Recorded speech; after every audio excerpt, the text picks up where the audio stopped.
Saudara dalam Tuhan, apapun kata orang di luar sana, ya, kita sebagai orang Kristen yang percaya kepada Tuhan Yesus, mengakui dan beriman bahwa Yesus adalah Tuhan dan Juru Selamat dalam kehidupan kita.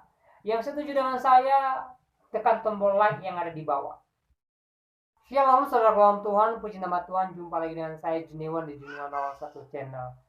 Saudara dalam Tuhan, beberapa hari yang lalu kita boleh mendengarkan kabar bahwa terjadi lagi pelarangan ibadah di salah satu gereja yang ada di Medan.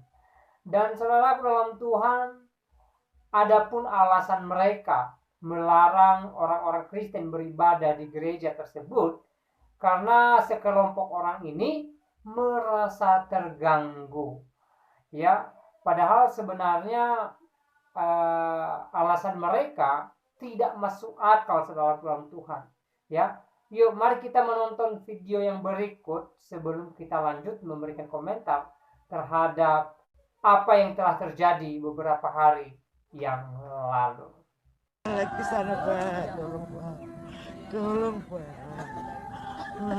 ampunilah kami Pak, tolong Pak. Begitu sedih kami yang bisa ditaruh sebagai begitu. Kasihanilah Bapak kami, apa kebijakan harus bertahan daripada ini hari. Warga negara yang sudah berusia seperti ini harus bermohon-mohon kepada negara untuk mereka bisa beribadah. Pemerintah pusat harus lihat ini. Kenapa hati kita tidak terketuk ketika melihat situasi seperti ini terjadi? Ini adalah pelanggaran terhadap hak asasi manusia. Tuhan, kasihani kami Tuhan.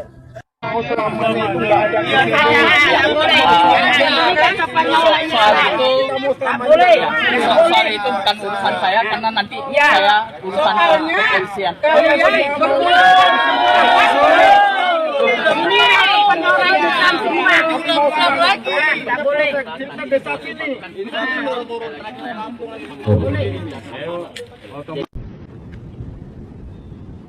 Baik, kawan-kawan sekalian, hari ini 13 Agustus 2023, kami sedang ada di tempat ibadah GMS Tanjung Morawa.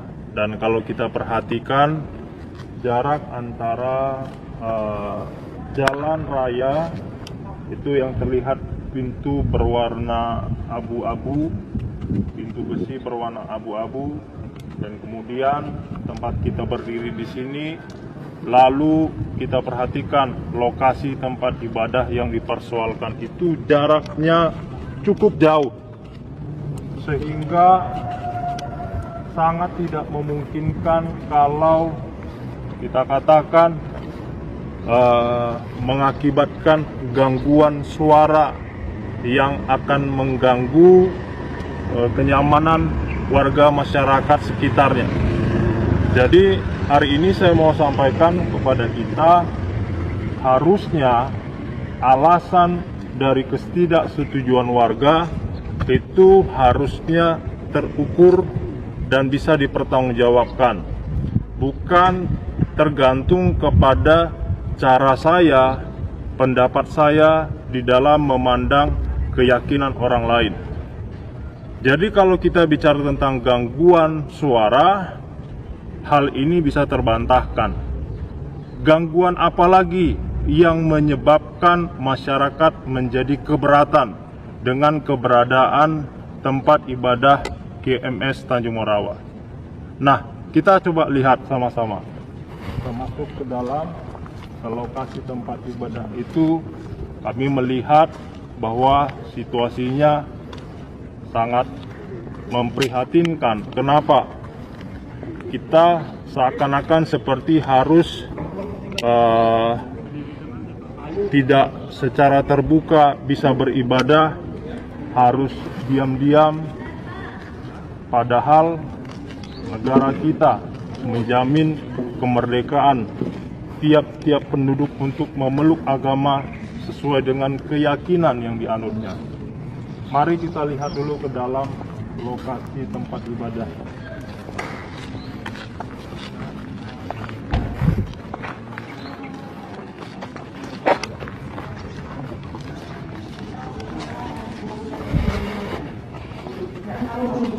Iya, ini dia lokasi tempat ibadahnya. Kawan-kawan sekalian, sangat memprihatinkan karena sampai saat ini jemaat belum mendapatkan kepastian apakah tempat ibadah ini bisa dipergunakan atau tidak. Dan kita harus mengetahui bagi umat Kristen, mereka membangun tempat ibadah itu secara swadaya berdasarkan apa yang diupayakan oleh jemaat. Mereka berdoa mengumpulkan dana supaya bisa beribadah, tapi kita perhatikan tempat ini gelap karena memang belum ada kepastian tentang apakah ini bisa dipergunakan atau tidak.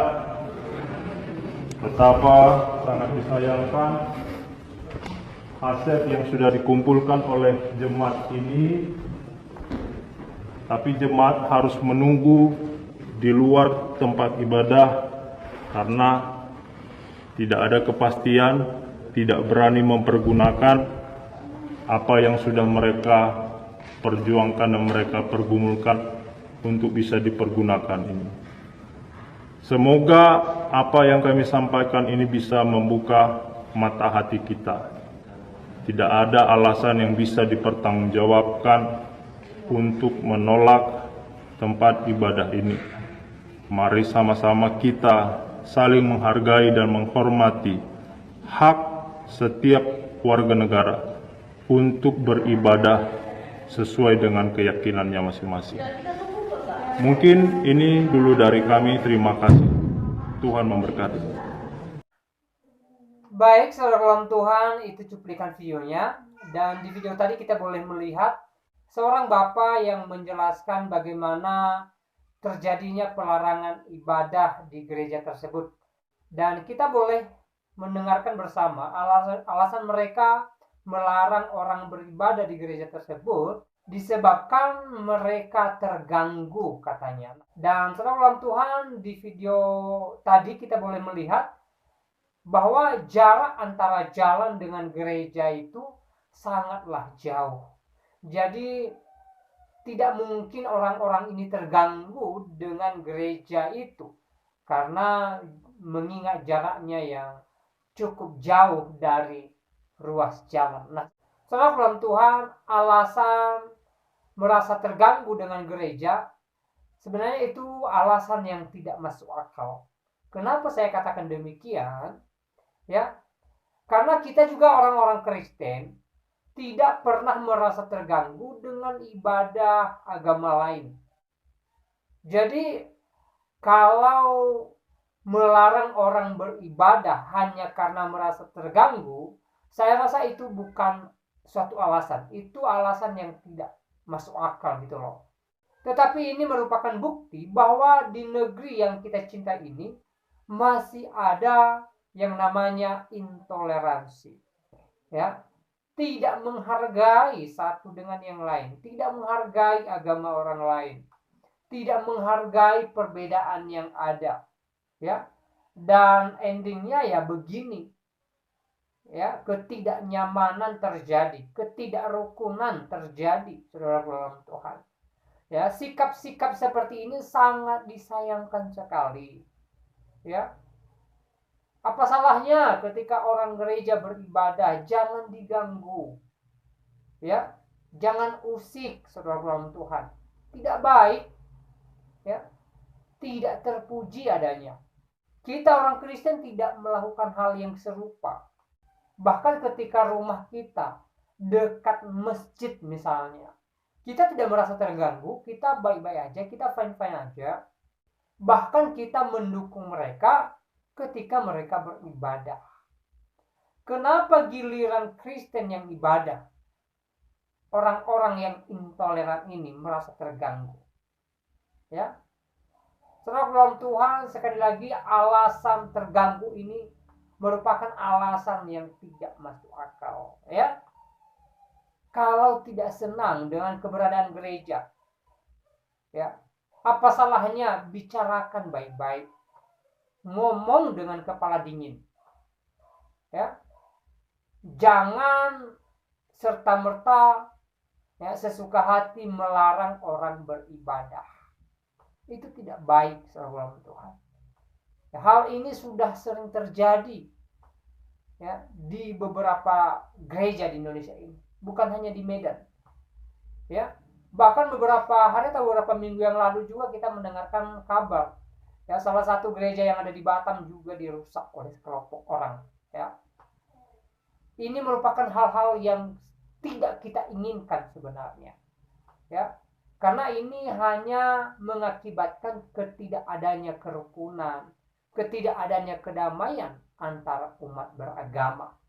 Alangkah baiknya kita mau bertoleransi. Alangkah indahnya ketika kita menghargai satu dengan yang lain. Sehingga senantiasa tercipta yang namanya kedamaian dan kerukunan antar umat beragama.